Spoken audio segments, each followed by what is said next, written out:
Bon, je pense qu'on est en live, Oui, Isabelle. Ouais. bonjour à tous.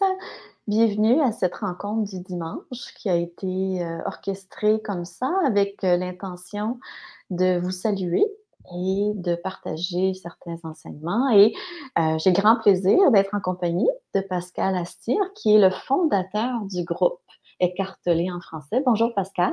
Bonjour Isabelle, puis bonjour à toutes, à tous. Bienvenue. Très content d'être en live avec vous parce que ce groupe, je l'ai créé il y a une douzaine, 12, 13, 14 ans, je ne sais plus combien, ça fait déjà pas mal de temps.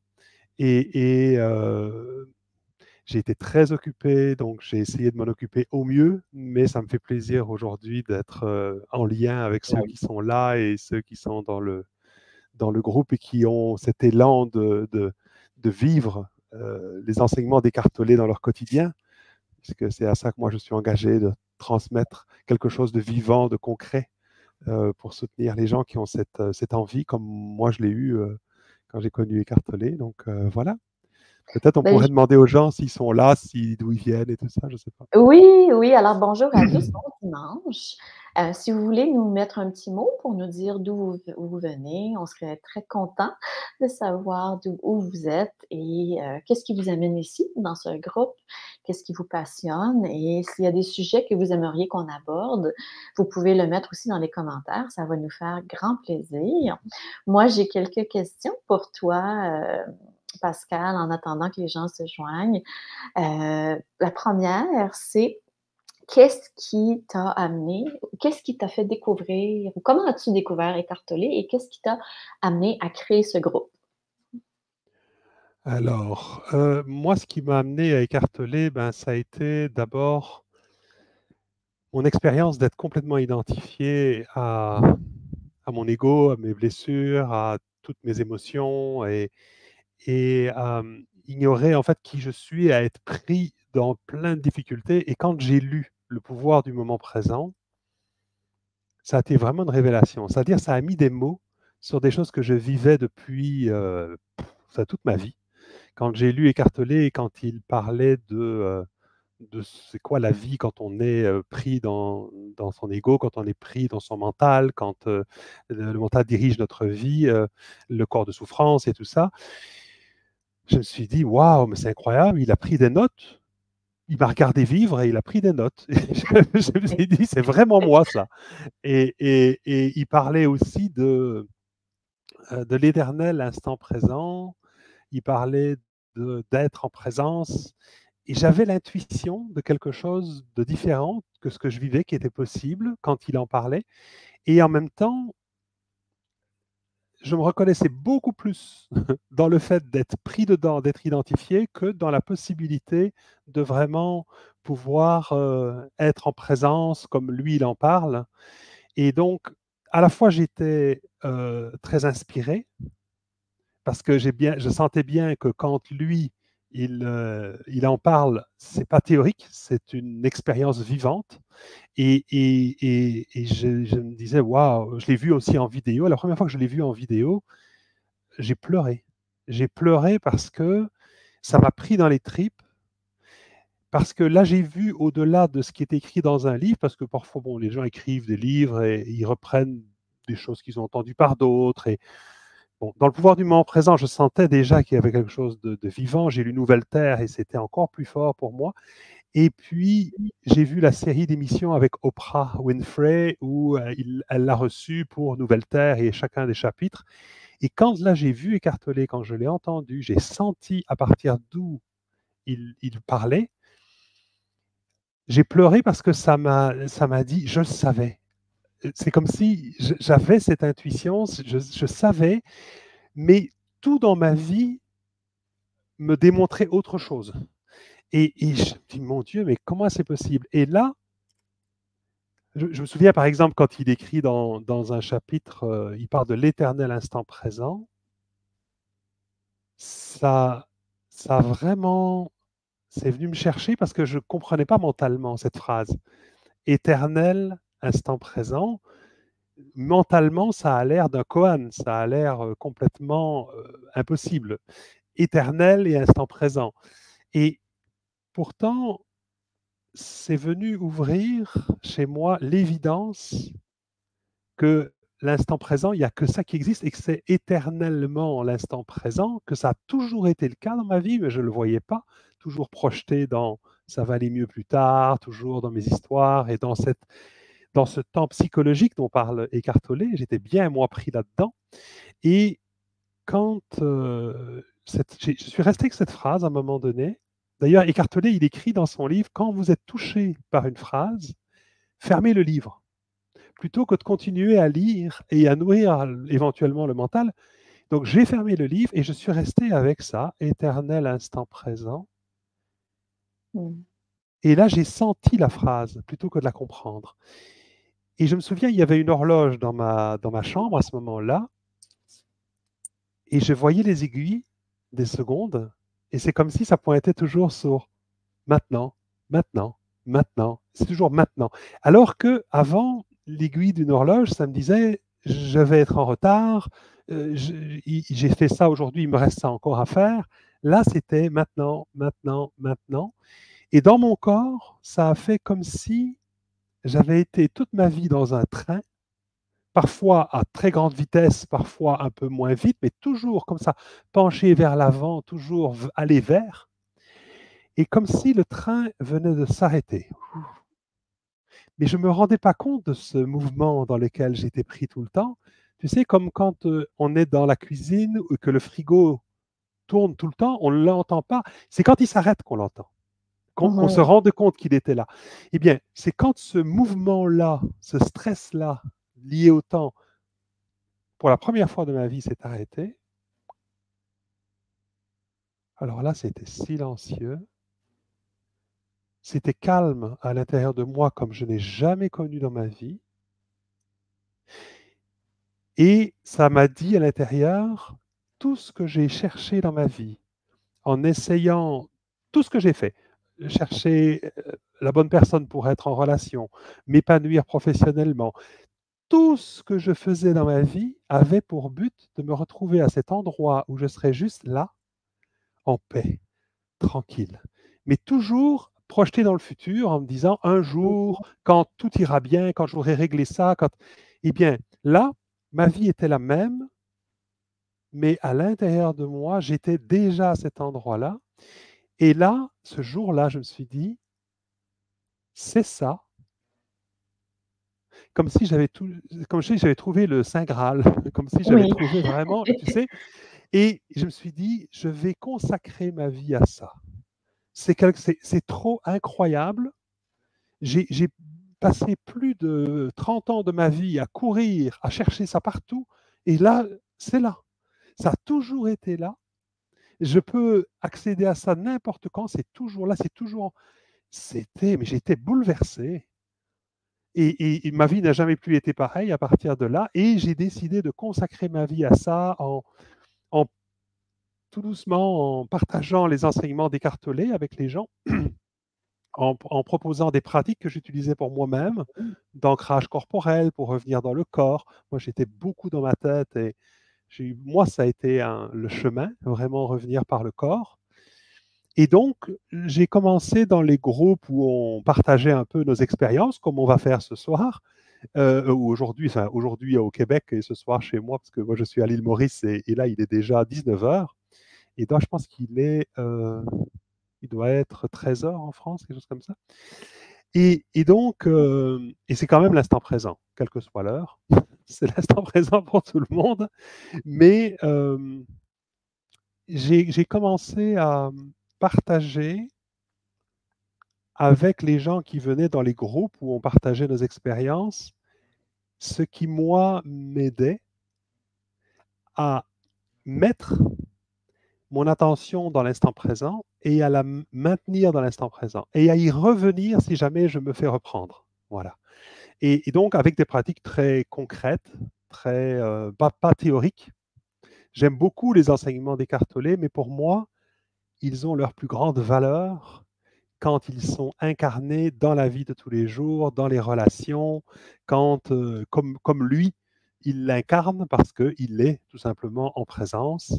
Voilà, moi je m'étais formé en communication non violente et j'avais toutes sortes allez, on va dire, de méthode pour essayer de mieux être avec moi-même et avec les autres en relation. Et lui, je le vois avec Oprah et il parle avec les gens complètement en cohérence avec la communication non violente sans jamais l'avoir appris parce que la base de la communication non violente, c'est la présence. Et donc, j'ai compris que euh, la base de tout, d'ailleurs, de toutes les approches thérapeutiques, de absolument toutes les pratiques spirituelles, c'est vraiment d'être ici et maintenant. Et donc, je me suis dit, ben, je vais me consacrer vraiment à ça et j'en ai fait ma vie. Je suis, voilà, c'est ce que j'ai fait. Voilà. Et du coup, moi, je Mmh. suis curieux de savoir comment toi, tu as fait connaissance avec les enseignements d'Eckhart Tolle et qu'est-ce que ça a changé pour toi. Enfin, voilà. Ben, justement, comme tu expliquais si bien, moi aussi j'avais la tête dans le guidon, toujours en avant. Même on m'avait déjà dit, mon voisin ici, que quand je marchais, juste pour prendre une marche pour me détendre, je marchais très, très rapidement, toujours en avant.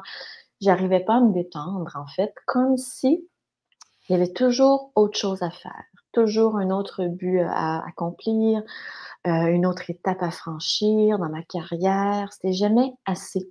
Toute ma vie, j'ai couru, je me suis rendue loin dans mon délire. Je suis allée à Toronto, ensuite à New York, j'ai travaillé dans des grandes boîtes et c'est jamais assez. Je je marchais toujours très, très rapidement en allant finalement nulle part. C'est C'est ça, hein. j'allais nulle part parce que j'étais jamais satisfaite. J'accomplissais un autre niveau, une promotion au travail, peu importe qu'est-ce que j'accomplissais, une augmentation de salaire, c'était jamais assez. Il y avait toujours un autre truc à faire, un autre bien à obtenir. Donc, j'ai vécu un éveil spirituel en 2015-2016. C'est là que ça a commencé pour moi. Et là, je me suis rendu compte que je tournais en rond, que j'étais jamais dans l'instant présent, mais jamais, jamais, jamais. Même dans mes relations, j'étais jamais présente. J'étais Mmh. toujours en train de penser à ce que je devais faire, que ce soit ménager. euh, il y avait toujours autre chose. Donc, j'étais jamais présente, même dans mes relations, j'étais pas là. Et Mmh. donc, la source divine, on peut appeler ça comme ça, l'univers m'a, appelée à l'ordre à plusieurs égards et je me suis rendu compte que les choses devaient changer parce que ma santé, j'avais des soucis de santé. C'était ça le gros déclencheur pour moi, c'est que ma santé allait pas et il y avait une grande raison, j'étais prise aussi dans des émotions négatives parce que quand on n'est pas en paix, quand on n'est pas présent dans notre corps, forcément le corps il y a une souffrance ou il y a une conséquence, c'est sûr. Mmh. Et j'étais beaucoup dans le stress, la pression. Je buvais 8 cafés par jour. J'étais pas du tout dans mon corps. Et donc, j'ai eu un souci de santé. Et l'univers m'a rappelé que je devais faire attention à moi et je devais revenir. Donc, j'ai commencé à faire des études, aller dans les librairies, à chercher des solutions. Je cherchais une réponse à ce qu'il y avait en moi, un malaise. Et je suis tombée dans les livres de développement personnel, les livres de Wayne Dyer, Gabrielle Bernstein et évidemment les livres d'Eckhart Tolle. Et moi aussi, j'ai entendu Eckhart Tolle à la télévision. Et pour moi, il représentait un grand Mmh. sage qui avait compris la recette de la vie, c'est que on n'a pas à chercher quoi que ce soit. On n'a pas à être à la quête de quoi que ce soit. Ça ne veut pas dire il faut faire attention, ça ne veut pas dire qu'on n'a pas d'objectifs. On peut avoir des objectifs de carrière, on peut avoir des objectifs, mais quand on n'est jamais, jamais satisfait de ce qui se passe présentement, d'où on est présentement, c'est pas ça vivre. En fait, il y a une citation d'Eckhart Tolle qui dit que quand on n'est jamais présent dans notre corps, on peut pas être heureux parce qu'on n'est jamais là. On n'est jamais là, c'est comme une enveloppe vide et je me souviens d'avoir lu cette citation-là et j'ai dit: «Oh là là, j'ai du travail à faire». Donc pour moi, ça a été vraiment une grande révélation, ces livres, Nouvelle Terre et Le pouvoir de l'instant présent et c'est pour moi, c'est encore aujourd'hui un challenge de toujours revenir. OK, peu importe, de pas être pressé.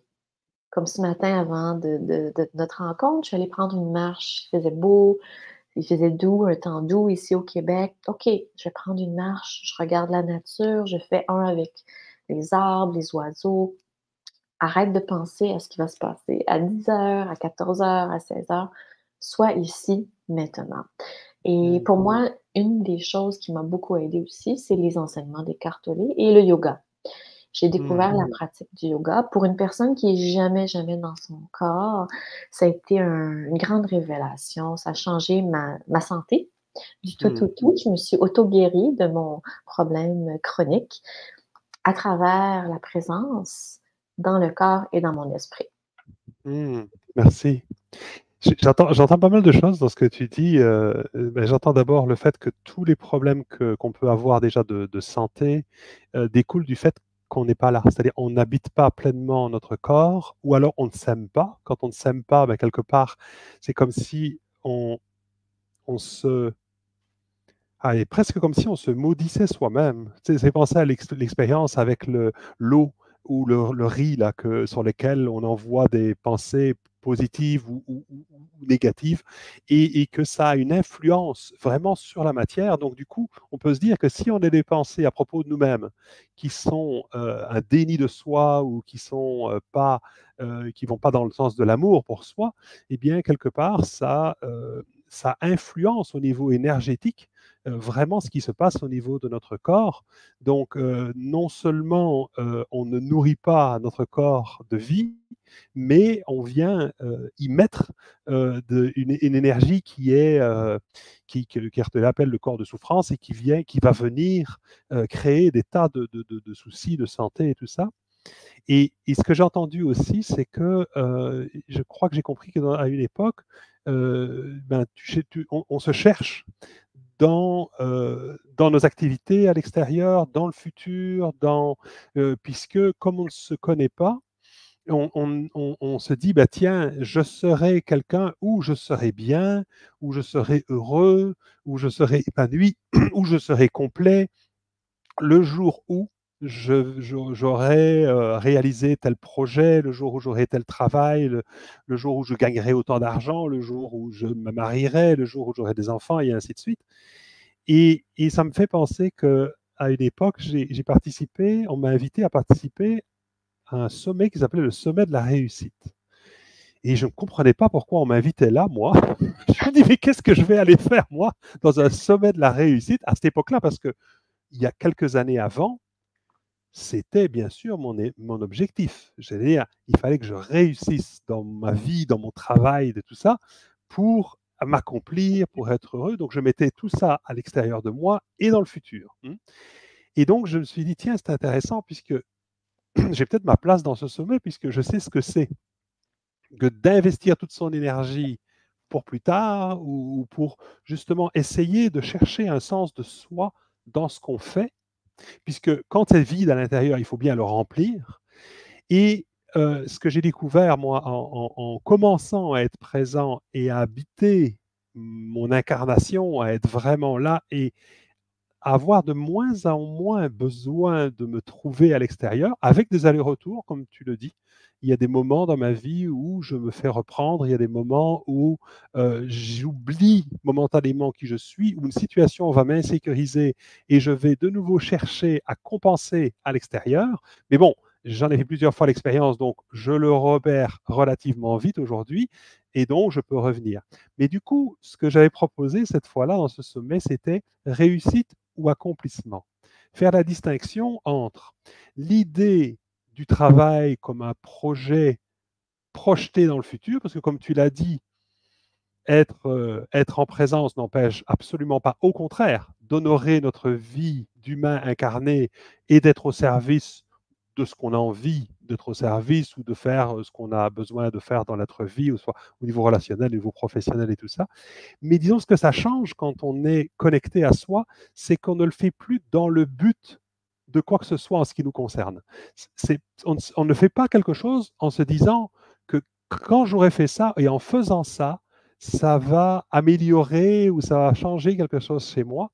Et c'est pour ça, c'est là que je pense qu'il y a une différence, en tout cas c'est des mots, mais au-delà des mots, dans la notion d'accomplissement, c'est que quand on est connecté à soi, c'est comme si on sent que tout est déjà là.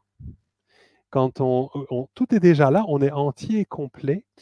Par contre, comme on est entier et complet, on a ce désir naturel de contribuer, de participer, d'offrir, c'est-à-dire plutôt que d'être dans un mouvement où on va chercher l'énergie à l'intérieur pour nourrir le vide intérieur, on va chercher l'énergie à l'extérieur, pardon, pour nourrir le vide intérieur, on est plein à l'intérieur et ça fait comme une fontaine. Donc on a envie de donner, on a envie de contribuer, on a envie de participer, on a envie de naturellement de...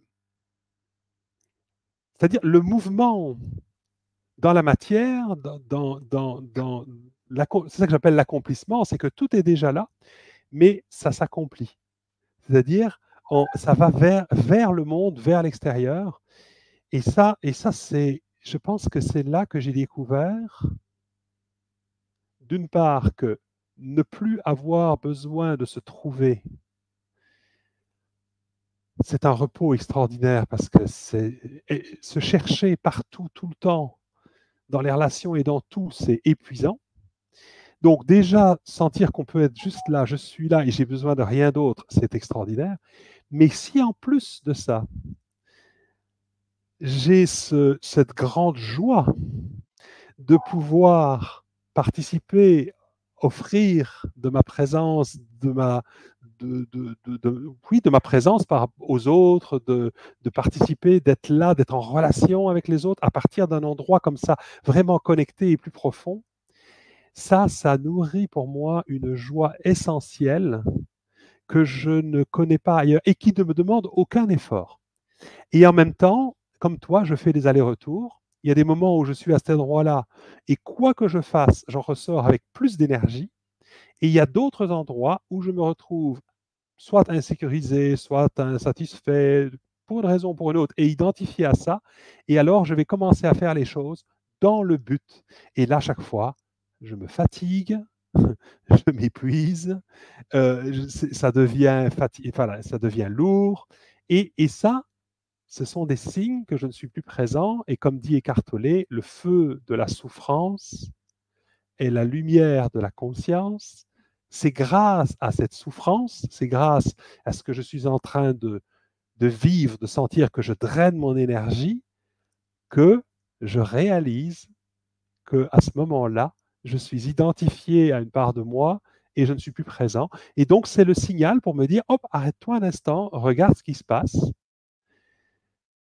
reconnais, oui, quelque chose en moi est stressé en ce moment, quelque chose en moi est en train d'essayer, est en survie, on va dire, quelque chose en moi a peur, je le sens, et là, je peux le sentir dans l'instant présent, être présent à mes sentiments, à mes émotions, peu importe ce que c'est, il n'y a rien à changer. Je dis souvent, rien à changer, rien à transformer, rien à guérir même, tout à aimer. Donc, Mmh. quand je reconnais dans l'instant présent que quelque chose en moi est stressé, ou inquiet, ou désespéré, ou drainé de son énergie, je reconnais ça et plutôt que d'essayer de lutter pour changer ça, je le reconnais et je commence à ressentir de la compassion, de l'amour pour mon humanité qui est en souffrance. Et là, je peux commencer à redevenir, moi, présent à ce qui en moi pendant un moment, ne l'était plus, était pris dans une histoire, était pris dans les circonstances de la vie, ou, si ce n'est pas dans les circonstances, dans une émotion à l'intérieur de moi face aux circonstances. Et là, je peux revenir en présence. Et donc, et pour moi, c'est vraiment la connexion au corps qui m'y a aidé, parce que tant que j'étais pris dans ma tête, même si j'étais épuisé, même si j'étais stressé, je continuais à me battre sans jamais pouvoir m'arrêter, mais connecté au corps, j'ai commencé à sentir cette lourdeur, sentir ces tensions à l'intérieur. Et le fait comme dit Eckhart Tolle, de prendre le temps de faire une pause, de s'arrêter, de dire qu'est-ce qui est présent maintenant, comment je me sens maintenant, le fait de reconnaître ça, de dire voilà ce qui se passe maintenant, c'est ça. Ce qui est extraordinaire, c'est que tout vient de changer à cet instant ou plutôt que de ne pas vouloir que ce soit comme ça, j'accepte totalement que dans l'instant, oui, quelque chose en moi, même quelque chose en moi ne se sent pas présent. Si j'accepte ça, je suis présent. Je suis complètement présent à quelque chose en moi qui ne se sent pas présent. Je ne suis Mmh. pas attaché à la forme de que devrait avoir l'instant présent parce que bien souvent, j'ai rencontré des gens qui se disent, ça ne va pas, je sais ce que c'est quand je suis présent, tout est ouvert, tout est tout ça. Oui, des fois, c'est complètement ouvert, mais est-ce qu'on peut être présent au fait que là, maintenant, c'est complètement fermé, c'est tout petit, ça a peur, et accepter que c'est comme ça, alors là, j'ai de l'espace pour ça, et de nouveau, c'est ouvert et c'est tranquille. Mais si je me dis, je ne devrais pas être pas en présent, je ne devrais pas, alors je vais dire, je vais mettre un non sur un non, comme dit Cartelet, double cadenas, et je m'enferme complètement là-dedans. Donc ça passe bien par dire oui à ce qui est là maintenant, quoi que ce soit. Donc, Mmh. C'est merveilleux ça, c'est merveilleux. C'est des choses que moi j'avais besoin d'entendre et je pense que tout le monde aussi. On se demande souvent comment mettre en pratique justement les enseignements d'Eckhart Tolle parce que oui, quand on les lit, on reconnaît. Je pense que tous les humains reconnaissent, le fait qu'il n'y a rien à craindre, qu'on est en sécurité, que les miracles existent. Moi, je suis une étudiante d'un cours en miracles aussi dont oui, j'ai parle vu ça. Eckhart Tolle Oui. et que la paix profonde et la joie profonde existent. Tous les humains, au fond, on est avec cette connaissance-là, mais on se perd, on l'oublie très facilement dans le monde d'agitation dans lequel on vit et donc on a besoin d'entendre le fait qu'on ne doit pas s'énerver avec le fait de ne pas être présent parce que c'est mettre, comme tu dis bien si bien, un double cadenas, c'est rajouter de l'huile sur le feu et là, on part dans notre agitation et on rend les choses pires si on veut. Donc, c'est de Exactement. prendre un instant pour observer, être l'observateur. Et justement, Pascal, dans ton cheminement, tu as créé l'Institut d'auto-accompagnement. Est-ce que tu offres justement des conseils pour les gens qui ont besoin ils ont découvert Eckhart Tolle, ils sont intéressés à développer, d'aller plus loin, si on veut. Quels outils présentes-tu OK. aux gens? Alors, essentiellement, avant de créer l'Institut, j'ai animé pendant à peu près 7 ou 8 ans des stages pratiques concrets basés sur mon expérience des enseignements d'Eckhart Tolle, donc mon expérience concrète. Et ce que je partage est vraiment pas théorique du tout. Ça passe vraiment de la théorie à la pratique, essentiellement en passant beaucoup par le corps, pour vraiment revenir à l'expérience vivante de l'instant présent, pour pouvoir, quelles que soient les circonstances de la vie, quelles que soient les circonstances extérieures, quel que soit ce que ça vient déclencher à l'intérieur, les pensées, les émotions que ça vient susciter, pouvoir être un espace inconditionnel pour cela. C'est-à-dire, comme dit Cartelet, être présent à peu importe ce que la vie où la vie se présente, là comme dans l'instant, de manière à ce que mon état intérieur ne dépende plus des circonstances. Mais des circonstances, ni des circonstances extérieures, ni des circonstances intérieures. C'est-à-dire que ce que j'apprends, moi, ce que je transmets, en tout cas dans mon expérience, c'est d'intégrer absolument tout. C'est-à-dire, c'est l'acceptation radicale de tout ce qui est, tout ce qui se passe à l'extérieur et surtout, tout ce que ça me fait vivre, tout ce que ça fait vivre à l'intérieur de moi. Tu sais, il y a des gens dans les stages qui me disaient ah, j'aimerais bien qu'il n'y ait plus de pensée, plus d'émotion. Je leur dis, ça va arriver un jour, mais vous serez dans une boîte en bois. Voilà.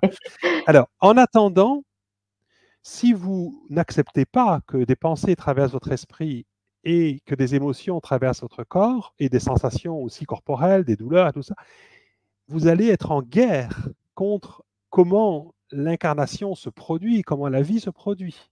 Ce sera toujours une lutte. Okay.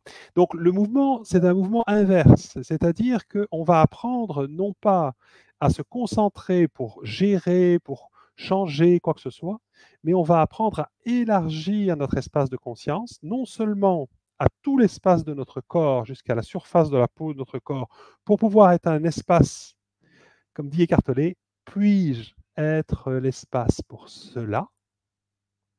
Puis-je me reconnaître comme étant cet espace, à l'intérieur duquel ces pensées peuvent circuler, ces émotions peuvent circuler, ces sensations peuvent circuler. OK? Et donc, ce que je propose, c'est déjà d'apprendre à élargir notre attention à tout notre corps physique pour commencer, mais même au-delà, parce que notre corps physique n'est qu'une partie de notre corps, c'est la plus petite partie de la conscience de notre corps, et on a tous les corps émotionnels, énergétiques et tout ça, donc qui sont beaucoup plus vastes. Et puis ce que Eckhart Tolle appelle euh, le corps subtil, qui est en fait l'énergie de vie qui anime notre corps, ce que les Asiatiques appellent le chi, c'est vraiment, et d'apprendre à ressentir cette énergie de vie pour commencer à réaliser que qui je suis, ce n'est ni ce corps, ni ses pensées, ni ses émotions, ni ses sensations corporelles. Qui je suis, c'est moi présent à tout cela. C'est-à-dire moi, la vie elle-même qui anime ce corps, cet espace à l'intérieur duquel les pensées, les émotions et tout ça peuvent se produire. Et c'est ce qui fait que quand on revient à la conscience de ça, tout peut être là, autant à l'extérieur qu'à l'intérieur. Le plus difficile, c'est pas d'accepter les circonstances extérieures, parce qu'on croit qu'on n'arrive pas à accepter les expériences extérieures, mais ce qu'on n'arrive pas à accepter, c'est que quelque chose en moi est frustré quand ça arrive, quelque chose en moi est en colère quand ça arrive, quelque chose en moi est triste quand ça arrive, quelque chose en moi est attaché à ça. Donc si je peux, moi, être un espace d'amour inconditionnel pour tout ce que ça fait vivre à l'humain en moi, alors il n'y a pas de souci. Je peux vivre tout dans ce monde à partir du moment où je peux accepter toute la vie qui se produit ici à l'intérieur. Et par rapport à ce que tu disais à tout à l'heure, Eckhart Tolle dit aussi, ne recherchez pas la paix, ou sinon vous allez établir un conflit intérieur. Si tu recherches la paix, la première chose que tu vas voir, c'est ce qui n'est pas en paix. Donc, si tu recherches la paix, tu ne vas pas vouloir ce qui n'est pas en paix. Donc, tu vas te mettre en guerre contre ce qui n'est pas en paix. Donc, la proposition, elle est inverse, c'est-à-dire, si j'accepte que quelque chose en moi n'est pas en paix, si j'accepte que quelque chose en moi est tendu, crispé, si j'accepte que quelque chose en moi a peur, si je peux être un espace comme je le serais pour un ami. En général, c'est plus facile de le faire pour quelqu'un d'autre. Un ami est stressé, un ami a peur, un ami est triste, un ami est en colère.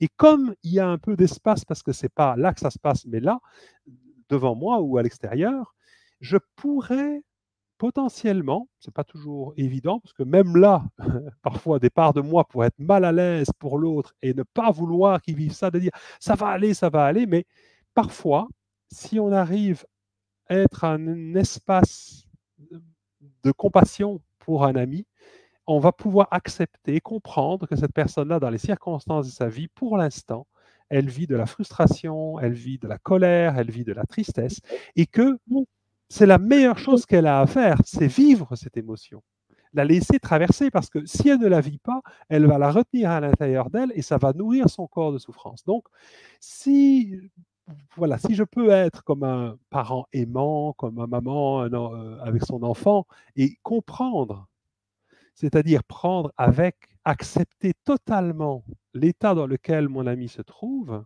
il va se sentir complètement reçu, accueilli dans ce qu'il vit, et quelle que soit l'émotion qu'il vit, ça va lui faire un bien fou d'avoir le droit d'être comme il est. Okay, et ça, si on peut l'appliquer avec soi, c'est absolument extraordinaire, parce que même si on ressent les émotions les plus douloureuses, mais qu'on peut, je dis pas mais, et que l'on peut reconnaître qui on est présent à cela, c'est-à-dire je suis présent à quelque chose en moi là qui est complètement désespéré, perdu, triste, peu importe ce qu'on pourrait mettre comme mot sur comment ça se sent à cet endroit-là, alors je vais me retrouver dans la situation où Eckhart Tolle dit cette phrase avant de penser à se suicider parce qu'il était complètement identifié à sa souffrance et quand il dit « je ne suis plus capable de vivre avec moi-même », et il s'est demandé qui est ce je, qui est ce moi-même. Et quand je reconnais que ce moi-même, c'est cette part de moi qui souffre, qui est triste, qui est en colère, et que je peux reconnaître ça, dire bonjour à ça, avoir de la compassion, de l'amour pour mon humanité, ne pas me battre contre ça. Être un espace pour, donc revenir à cette phrase incarnée, puis-je être l'espace pour cela? Puis-je me reconnaître comme étant cet espace à l'intérieur duquel se produit cela à l'intérieur de moi? Et à ce moment-là, quand je me reconnais comme étant cet espace, je peux avoir de la compassion, de l'amour pour mon humanité comme j'en aurais pour un ami. Mais pour ça, ça demande de pouvoir se décoller, de pouvoir distinguer ce qui est des émotions qui sont des émotions de mon ego, de mon corps de souffrance et tout ça, sans les juger. Sans les juger. Vraiment, juste reconnaître que c'est là. À la limite, parfois, tu sais, parfois on ressent une colère et on ne sait même pas pourquoi. On est stressé, on ne sait même pas pourquoi. Mais notre mental, il a besoin de comprendre. Si je n'ai pas de raison d'être stressé, je n'ai pas de raison d'être stressé, je ne devrais pas être stressé. Donc, j'accepte pas que quelque chose en moi est stressé. Mais pourtant, quelque chose en moi est stressé. Je le sens, c'est bien là. Donc, si plutôt que de me battre contre la vérité de l'instant présent, je commence à accepter que dans l'instant présent, oui, c'est vrai, quelque chose en moi est stressé, que je peux commencer à ressentir ça, à observer ça, alors je peux me reconnecter à cet endroit où je peux être en paix avec le fait que oui, dans mon incarnation, là, quelque chose en moi est stressé en ce moment. Et nous, ce qu'on utilise dans le processus que je transmets, qui s'appelle le focusing de la relation intérieure, c'est qu'on met en fait le focus sur la façon d'être en relation avec nous-mêmes. Et la base vraiment de ce processus, c'est ce que nous appelons le langage de présence. Alors, contrairement au langage identifié, quand on est identifié, on va dire je suis stressé, je suis triste, je suis en colère. Donc là, quand je suis identifié, tout mon univers est stressé, tout mon univers est triste ou tout mon univers est en colère. Je suis complètement pris dedans. Okay? Dans le langage de présence, ce n'est pas juste des formules de mots, c'est vraiment quand on est présent, on va reconnaître que oui, je ressens ou je perçois quelque chose en moi qui est stressé. Et là, on va percevoir un espace et on va commencer à ressentir à l'intérieur une sensation d'un endroit qui est stressé, d'un endroit qui est tendu, d'un endroit qui est serré peut-être dans la gorge ou dans le plexus solaire ou dans le ventre. Okay? Et donc là, ça va devenir concret. Je vais sentir et je vais aussi réaliser que tout mon être n'est pas stressé. Mais là, oui, quelque chose est stressé, c'est vrai. Et je vais pouvoir le ressentir, je vais pouvoir sentir, oui, c'est comme serré dans mon estomac, comme une boule là. Et là, je vais sentir cette boule, mais si je reconnais et j'accepte qu'elle est là, je peux élargir mon attention à tout le reste de mon corps et sentir que partout ailleurs, ce n'est pas stressé, c'est autrement, c'est pas forcément joyeux, mais ce n'est pas la même qualité que là. C'est autrement, il y a de l'espace un petit peu déjà. Et je peux même élargir mon attention si cette boule de stress, elle n'est pas juste là, mais qu'elle est grosse comme ça, qu'elle prend presque tout mon espace à l'intérieur, ça arrive quand on a des grands stress, eh bien, je peux même élargir mon attention à tout ce qu'il y a autour. Le sol sous mes pieds, l'espace de la pièce, la sensation de l'air sur la peau, les sons autour de moi. Et je vais voir que mon espace de conscience, de présence est beaucoup plus vaste encore que mon corps. Et donc, on ne va pas se concentrer, on va élargir à tout le corps et même au-delà pour découvrir la conscience d'être soi en présence et de se réaliser que C'est beaucoup plus vaste encore que même tout ce qu'il y a autour de moi. C'est un espace absolument infini et qu'à à l'intérieur de cet espace, puis-je être l'espace pour cela? C'est possible. Là, à l'intérieur de ça, il n'y a aucune émotion, aucune expérience, aucune douleur. Et j'en ai vécu des douleurs très intenses, et ça ne se compare pas, donc je ne vais pas dire que je les ai vécues toutes et les pires au monde, c'est pas vrai, mais ce que je sais, c'est que j'ai vécu des expériences de douleur et de maladie qui étaient insupportables, et quand j'ai pu reconnaître ce qui en moi souffrait de cette douleur, ce qui en moi souffrait de cette maladie, ce qui en moi souffrait de cette émotion, et de pouvoir être un espace pour tout ça, eh bien, tout a changé. C'est-à-dire, c'était la même douleur, c'était la même émotion, c'était la même maladie, que sais-je, mais moi, je n'étais plus totalement pris là-dedans. J'ai commencé à avoir de l'espace pour cela. Et du coup, comme on disait tout à l'heure, si quand je ressens une douleur, je maudis cette douleur, mais je rajoute. Si j'ai une maladie et que je maudis ma maladie, j'en rajoute. Mais si je commence à ressentir de l'amour et de la compassion pour cette émotion, pour cette douleur, pour cette maladie, alors je commence à enclencher un processus de guérison qui n'a pas pour but de changer ce qui est là, mais qui est un amour inconditionnel pour ce qui est en train de se vivre en moi. Et là, alors ça inverse le mouvement. Et moi, je peux te dire que j'avais une double hernie discale, que j'ai des tas de problèmes de dos, enfin, j'ai toutes sortes de problèmes de santé. J'en étais couvert, moi, depuis que je suis enfant. Je faisais de l'asthme, j'ai fait des crises d'épilepsie, j'ai de l'arthrite, j'ai bon, enfin, plein. Et j'ai essayé de me battre contre ça. J'ai essayé de faire des traitements contre ça. J'ai pris des médicaments contre ça.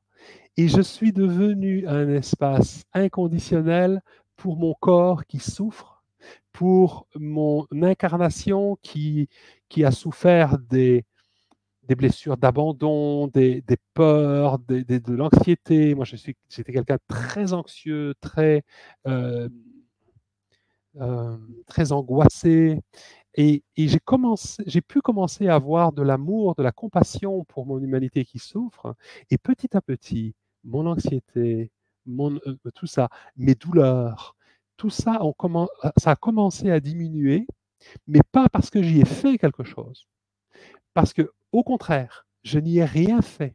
J'ai commencé à avoir de l'amour pour ça. Mais parfois, c'est très difficile parce que parfois, la douleur est tellement forte qu'on ne peut pas l'aimer.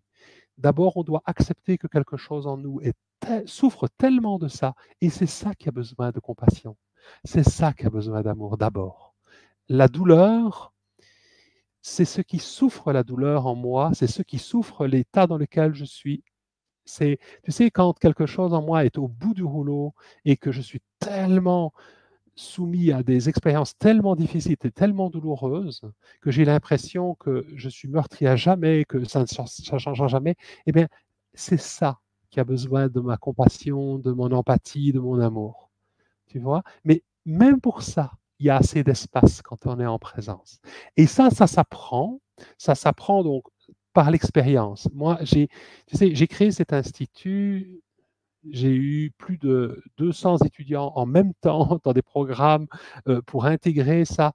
Et là, maintenant, j'ai ralenti, je ne m'occupe plus que des étudiants qui sont dans l'institut. Donc, pour l'instant, je ne propose pas de parcours, mais j'accompagne les gens encore un petit peu là où ils sont et je leur transmets le processus par l'expérience, par la pratique. Je crois que là où j'en étais avant, j'avais besoin de transmettre un processus avec une compréhension aussi, ce qui était très utile. Hein, ça fonctionne et les gens sont contents.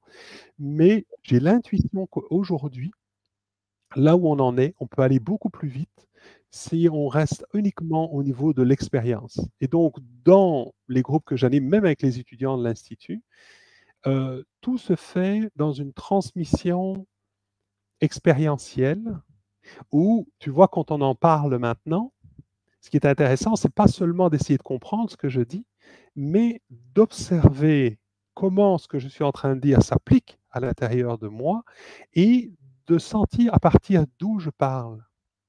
Et c'est ce qui fait que du coup, on peut se relier à cet endroit-là. Et quand j'anime un groupe, j'accompagne chaque personne individuellement dans des choses réelles et concrètes. Je n'explique rien. Là, je le fais un petit peu, là, aujourd'hui, mais quand je transmets en prenant chaque fois des cas réels. Donc, il n'y a pas de blabla, il n'y a pas de théorie. C'est quelqu'un vient, je vis ça avec mon mari, je vis ça avec mes enfants, je vis ça dans mon travail, ou alors je vis ça dans ma santé, je vis ça dans mes émotions, je suis complètement envahi par mes émotions, je suis quelqu'un d'hypersensible. Voilà. Et, OK, donc ce qui m'intéresse, c'est qu'est-ce que tu vis maintenant? Qu'est-ce qui se passe pour toi aujourd'hui? Et donc, on va partir de là.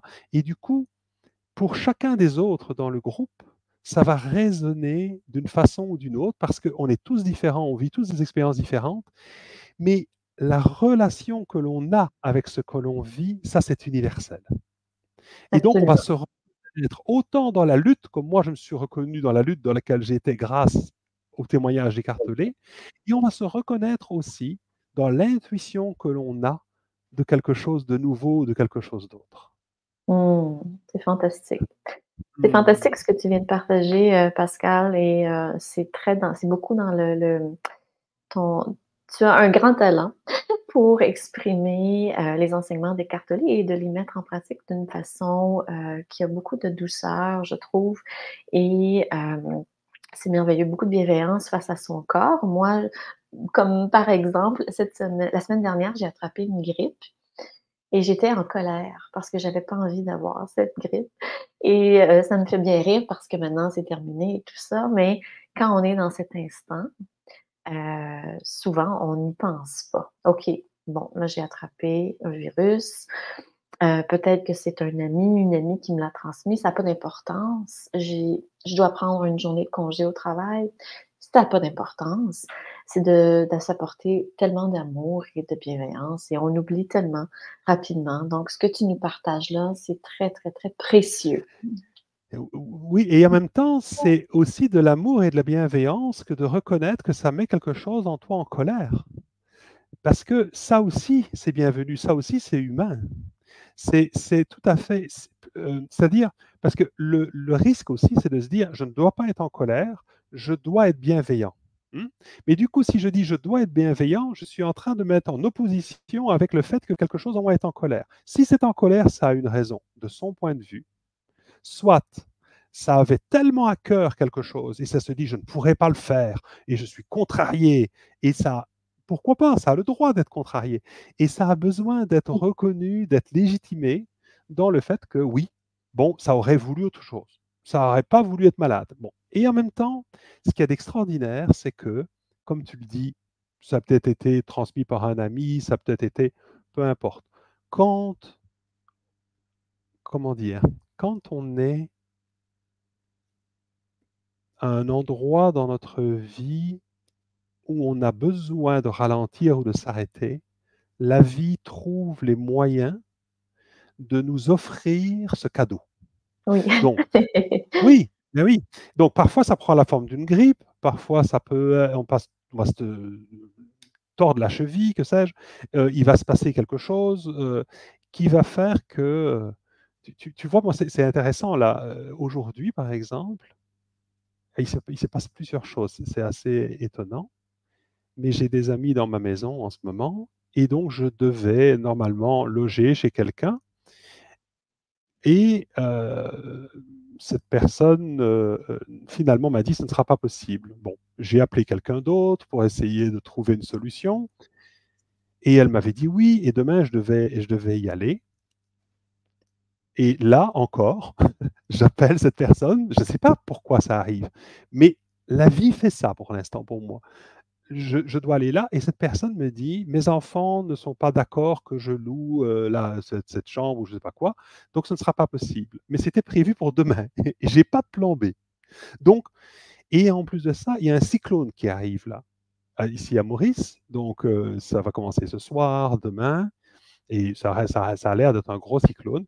Donc, je suis dans une situation où je dois trouver. Là, j'ai appelé une amie enfin, voilà, et donc je vais pouvoir aller ce soir, mais pour les prochains jours, je vais essayer de trouver une autre solution. Mais tout ça pour dire que on ne contrôle pas les circonstances. J'ai pu voir que dans tous ces changements inattendus, bien sûr, quelque chose en moi était inquiet. Bien sûr, quelque chose en moi s'est dit, mais pourquoi c'est comme ça? Pourquoi ça m'arrive? On se pose toutes sortes de questions. Pourquoi moi? Enfin bon, quelque chose en moi est frustré, quelque chose en moi aurait préféré que ça se passe autrement. J'aurais tellement pu aimer aller à tel endroit ou que sais-je. Mais ça se passe comme ça. La vérité, comme dit Byron Katie dans Aimer ce qui est, elle dit, la vérité, c'est-à-dire Dieu, elle dit, c'est ce qui arrive, c'est la réalité. Alors, il y a ce que moi, je me dis qui devrait se passer. Je devrais être en bonne santé, je devrais être heureux, je devrais être joyeux, je devrais... Voilà. Et puis, il y a la réalité de ce que je vis. Et ça s'impose à moi. Donc, soit je me bats contre ça, et non seulement je vis déjà une situation difficile, mais je vais drainer encore plus mon énergie en me battant contre des circonstances et tout ça. Ou alors, je commence à accepter et avoir de l'amour, y compris pour cette part de moi qui est frustrée d'avoir la grippe, bien sûr, pourquoi pas, et pour mon corps qui, pour une raison ou pour une autre, s'est retrouvé à un endroit où il était vulnérable et qui fait que si j'avais croisé cet ami avec ce virus à un autre moment, je n'aurais peut-être pas attrapé la grippe. Mais qu'à ce moment-ci, oui. Et peut-être que peut-être, on peut faire toutes sortes d'histoires et d'hypothèses, c'est pas le but. Mais en tout cas, ce qui est sûr, c'est que tu as eu la grippe. Ce qui est sûr, c'est que ça t'a obligé à t'arrêter ou à ralentir. Et bien sûr, ça peut être une frustration pour des parts de toi. Ça fait partie de notre humanité aussi. Et parfois, c'est ce qui est le plus difficile à accueillir, c'est la colère. Tu vois, moi, quand j'ai été formé en communication non violente, on reconnaissait les émotions, les sentiments, la tristesse, tout ça. Par contre, la colère, c'était plus difficile. C'est comme si c'était pas bienvenu. C'est pas bien, c'est pas CNV, comme on dit, ou c'est pas. Et c'est pas bien, je devrais être ouvert, je devrais être en présence. Mais puis-je être ouvert? Puis-je être ouvert à quelque chose en moi qui est frustré, qui est en colère? On ne se lève pas le matin en disant: «Allez, je vais me mettre en colère, moi». Non, c'est passé quelque chose et c'est venu déclencher ça à l'intérieur de moi et c'est humain. Si je peux avoir de l'amour et de la compassion, souvent les gens ont peur d'accueillir la colère parce qu'ils croient que s'ils l'accueillent, alors ça va s'empirer. Non, c'est le contraire. Si je me bats contre ce qui est en colère, ce qui est en colère en moi est encore plus frustré et ça fait la marmite répétition et après ça explose. Alors que si je reconnais avec amour, empathie, compassion, combien quelque chose en moi est en colère, souvent je vais découvrir en dessous que quelque chose en moi a peur ou a peur de perdre le contrôle, que sais-je. Il y a d'autres choses en dessous et je vais pouvoir être un espace d'amour et de compréhension, d'empathie, de compassion. Mais du coup, le principal, c'est que je suis redevenu moi en présence. Il n'y a pas de but dans le processus qu'on transmet de, comment dire, d'arriver à être autrement ou quelqu'un d'autre que l'on est, mais d'être totalement en paix avec tout ce que l'on est et tout ce qu'on peut vivre. À partir de là, tout peut nous arriver. Tout peut arriver et tout est bienvenu. Euh,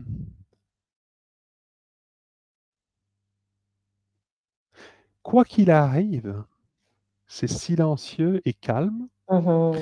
et vaste et ouvert, et tellement ouvert et tellement inconditionnel que il y a de la place pour quelque chose qui est fermé, pour quelque chose qui est frustré, pour quelque chose qui est tendu, pour quelque chose qui a peur.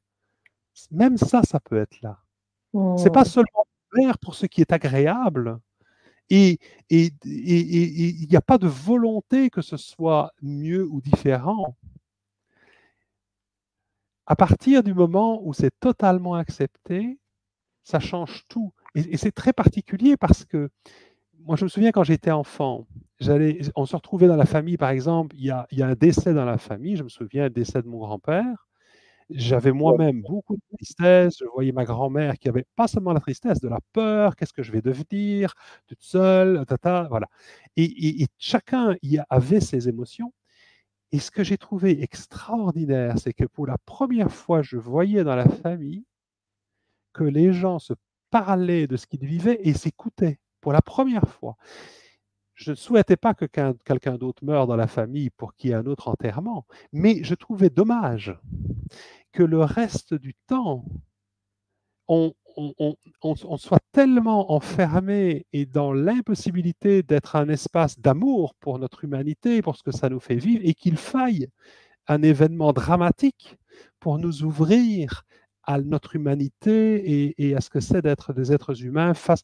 Tu sais, il faut un événement comme le 11 septembre à New York pour que les gens se rappellent qu'ils sont des humains et qu'ils Mhm. commencent à être dans l'entraide. Mais une fois que cet événement-là est passé, on recommence à chacun pour soi. Donc, chaque fois que l'on vit comme ça, un petit drame à l'intérieur, chaque fois que l'on vit une crise, à l'intérieur ou à l'extérieur, comme ça se passe dans le monde en ce moment, c'est une opportunité de faire l'expérience, de découvrir qui je suis au-delà de tout ça et avec tout ça, quoi qu'il se passe.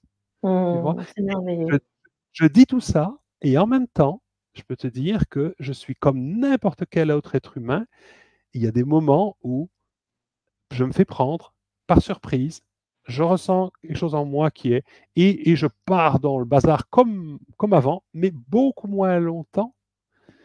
Souvent maintenant, ça prend quelques minutes, quelques heures, là où ça prenait quelques jours, quelques semaines, parce que j'ai appris à reconnaître ça et à revenir dans un état de présence et de grâce qui avant arrivait comme une grâce, on va dire, mais ça s'apprend, ça s'apprend. C'est Mhm. vraiment comme on apprend à faire des mouvements de gymnastique, c'est une il y a vraiment une méthode très concrète et très pratique qui permet ça et ça s'apprend par l'expérience. Absolument. Et de voir aussi, je vais, prendre ce que tu viens de dire pour élaborer un peu sur, les cadeaux, aussi les cadeaux de la vie parce que, comme tu dis si bien, une grippe peut nous amener à un repos dont le corps avait besoin ou une période d'introspection. Peut-être aussi que, on est en train de faire des trucs qu'on ne devait pas faire, mais le corps nous parle. Moi, je sais que la grippe que j'ai eue récemment, ça m'a ouvert les yeux sur un projet sur lequel je travaillais et Bien, dont on va appeler ça mes guides ne voulaient pas que je fasse. bien, Aussi, ça m'a permis aussi de recevoir parce que je suis une personne qui dans sa donne. vie, a beaucoup donné, donné, donné. Et là, j'ai une personne avec laquelle je travaillais qui m'a dit: «Prends une journée de plus, Isabelle. Repose-toi». Et pour moi, j'avais les larmes aux yeux parce que je ne m'octroie pas assez souvent cela et le fait de l'entendre d'une autre personne, donne à ton corps la chance de se guérir, prends une journée supplémentaire, il y en a pas de problème.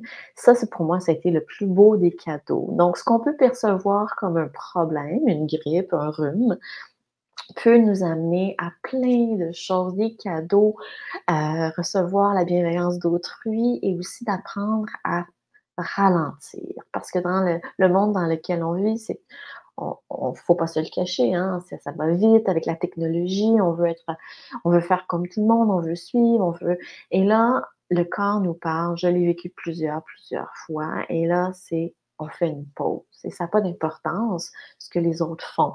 Ça a pas d'importance ce que les autres peuvent penser. Je suis avec moi-même, je regarde le cadeau derrière ça. Et en fait, j'avais plusieurs cadeaux dans cette grippe-là. Alors, je trouve ça extraordinaire ce que tu viens de dire parce Mmh, que mmh. l'univers, il y a rien de en anglais, on dit il y a pas ben, enfin, en français aussi, il y a pas de hasard. Moi, je crois à ça, il y a pas de hasard. Tout arrive, tout est imbriqué, il y a des synchronicités dans tout et si, par exemple, on a un petit souci de santé, ben, c'est parce que: «Ah, je devais faire une pause». Mmh. Tu sais, ce que j'ai envie de te dire là quand tu donnes cet exemple, c'est que je suis persuadé que quelque part, tu savais que tu avais besoin de ralentir, à même de t'arrêter. Et à un autre endroit, quelque chose a dû se dire que pour une raison ou pour une autre, tu n'avais pas le temps de le faire ou tu ne pouvais pas le faire. Voilà. Et la vie, ou on pourrait dire ton higher self, ou toi, dans ta version au-delà du mental,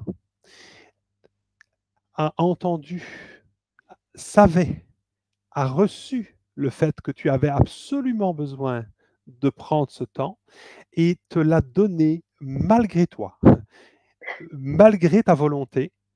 C'est venu, la vie est encore plus aimante et bienveillante que nous-mêmes à certains moments, à certains endroits. On ne le voit pas toujours tout de suite, parce que comme on est dans notre volonté, on est dans nos peurs et dans notre contrôle, des parts de nous peuvent être frustrées, comme tu l'as dit, en colère, ou dire oh, c'est pas ça que moi j'avais prévu.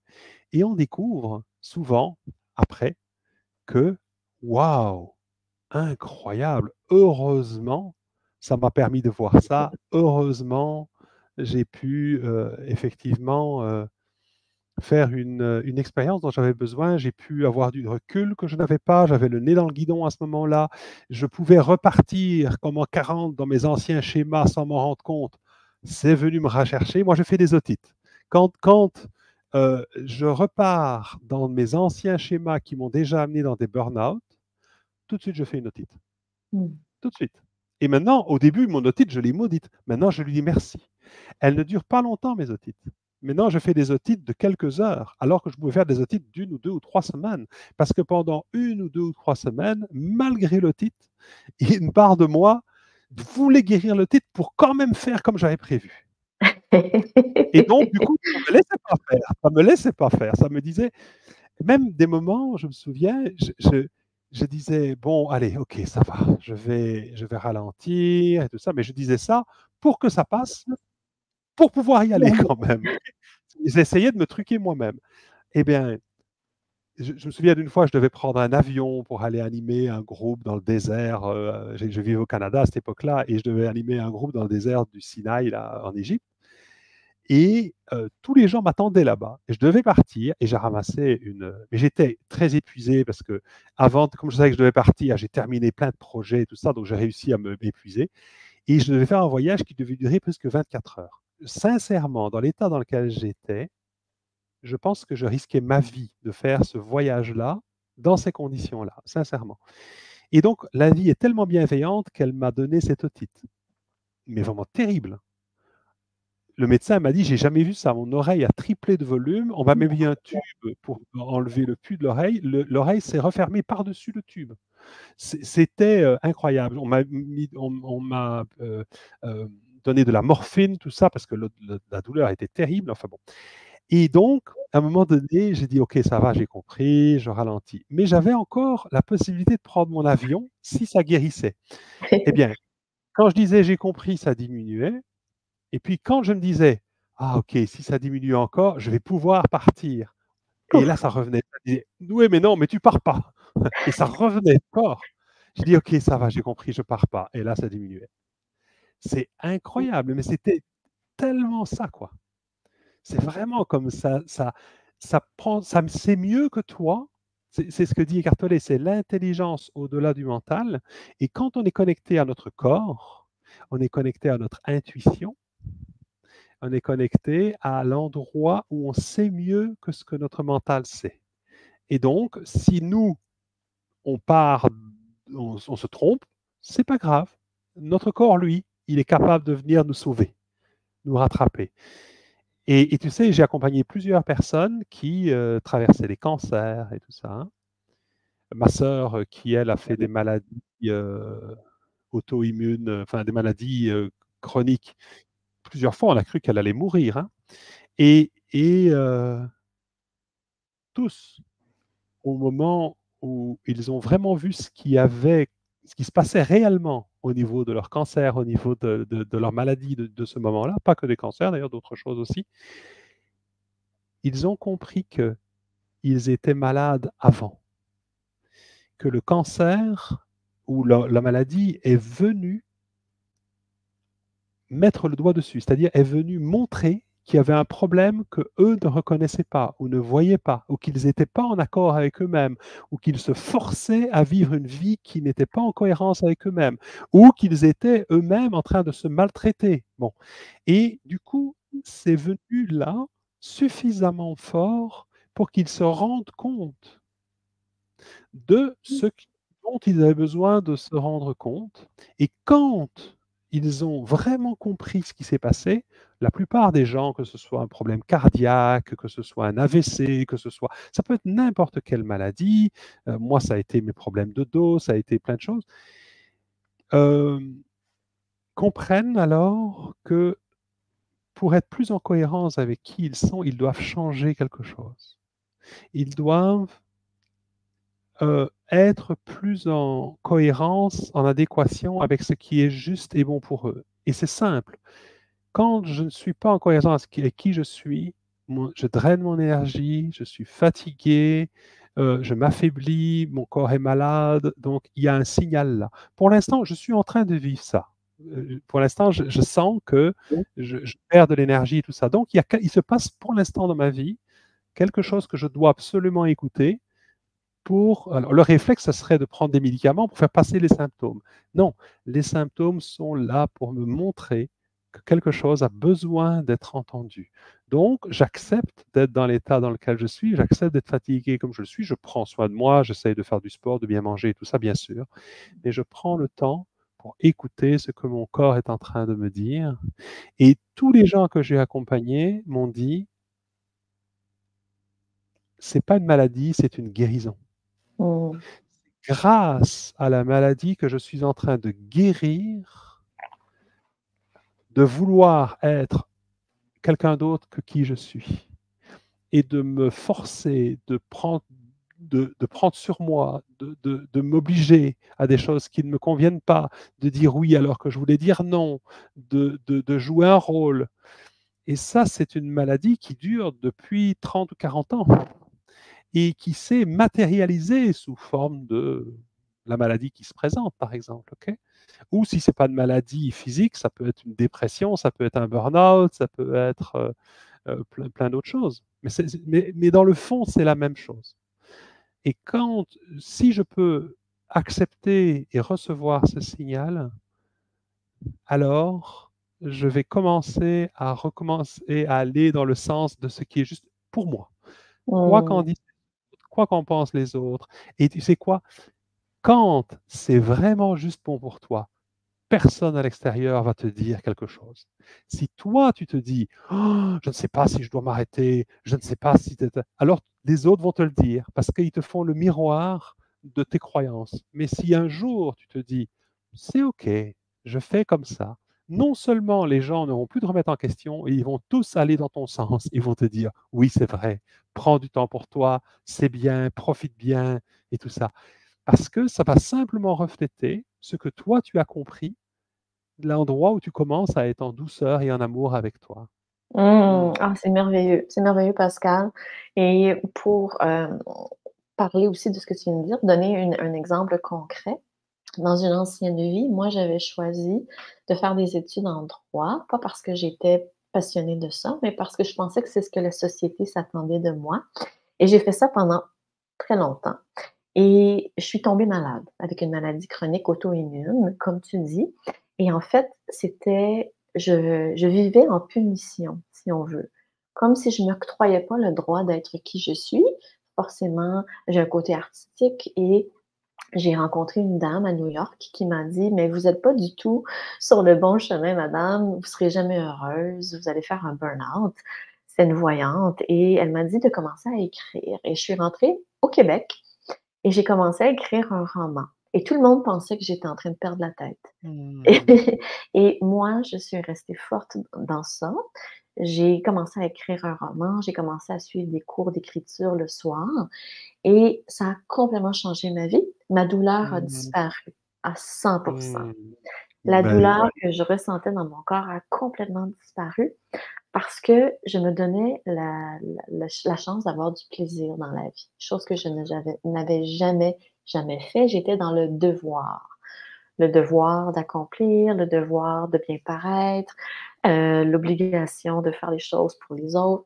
Et pour la première fois, je me suis donné un moment de joie et j'ai complètement guéri mon corps. Alors, je voulais donner un exemple de ce Mmh. que tu dis parce qu'à travers nos partages, je sais qu'on peut aider les autres. Donc, je l'ai vécu à 100%. Merci, merci. Mais Isabelle, justement, je voudrais rebondir là-dessus parce que ce que tu dis, pour moi, c'est très précieux parce que les douleurs que l'on ressent, les tensions intérieures ne sont pas toujours des témoignages de blessures ou de blocages. Ça peut être le témoignage de quelque chose qui a besoin de se vivre et qui était retenu jusque-là, comme ton livre. C'est-à-dire que si quelque chose doit nous traverser et que pour une raison ou pour une autre, on n'arrive pas à l'écouter ou à lui laisser de la place, alors ça pousse à l'intérieur. Mais si ça rencontre quelque chose qui ne veut pas, alors ça fait mal. Mais du coup, cette douleur n'est pas un problème à solutionner parce que si je me bats contre cette douleur, qu'est-ce que je fais? Je repousse ce livre, allez, cet élan de vie, je repousse ce qui a La envie joie, la joie. de se mettre au monde de la joie qui est peut-être retenue. Et c'est peut-être ça la douleur que je ressens. C'est parce que j'ai une joie qui veut se vivre et quelque chose en moi qui n'a pas été reçu dans sa joie quand j'étais enfant est devenu très raisonnable et dit ah non, non, non, tu peux pas être joyeux. Mais ça, tout ça, c'est inconscient. Mais par contre, ça peut créer cette douleur à l'intérieur. Et si je n'accepte pas cette douleur, je dis peut-être non à de la joie, je dis peut-être non à un livre. Je me souviens d'une dame justement dans le désert qui avait des douleurs à l'estomac terribles depuis des années. On est autour du feu le soir et elle me raconte ça et je lui propose de s'arrêter un moment avec cette douleur dans l'estomac. Et elle écoute cette douleur dans l'estomac. Et ce que ça lui dit, c'est exactement la même chose. C'est que ça faisait des années qu'elle reportait le fait qu'elle devait écrire un livre.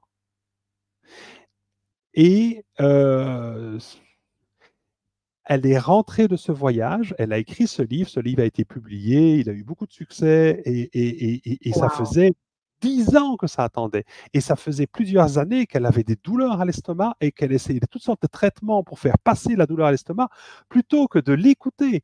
Et ce jour-là, elle l'a écouté et elle a écrit son livre. Et elle n'a jamais eu plus mal à l'estomac. Wow! C'est formidable. J'ai vécu la même chose, moi aussi, c'était C'est ça, l'estomac. c'est Donc mon c'est ça, témoignage. Ouais, c'est ouais, ouais. un flot, une restriction d'un flot créatif parce que nous C'est sommes des co-créateurs. En exactement. nous, nous avons le divin en nous et quand on bloque la source divine, la source Mais d'expression, ça crée des blocages et de la maladie. ima imagine-toi une femme enceinte qui a un bébé dans son ventre, qui veut vivre et elle le retient. À un moment donné, ça va faire mal, hein, c'est sûr. Il faut que ça sorte, c'est sûr. Et quand ça sort, il y a des contractions, il y a peut-être des douleurs, mais parfois c'est les douleurs de l'enfantement et parfois ça fait mal comme ça parce que ça a besoin de sortir aussi. C'est beau ça. Merci pour ton Ah oui, témoignage. oui, Mmh. merci à toi. Mmh. Et en fait, j'ai écouté quelques vidéos que tu as fait sur YouTube, sur ta chaîne et tu parlais de comment, être dans l'instant, ancré dans l'instant présent en mangeant et je trouvais ça fort Mmh. intéressant parce que beaucoup d'entre nous, moi y compris, des fois, on mange rapidement parce on regarde l'heure, bon et je sais qu'on fait du tort à notre corps en étant ainsi.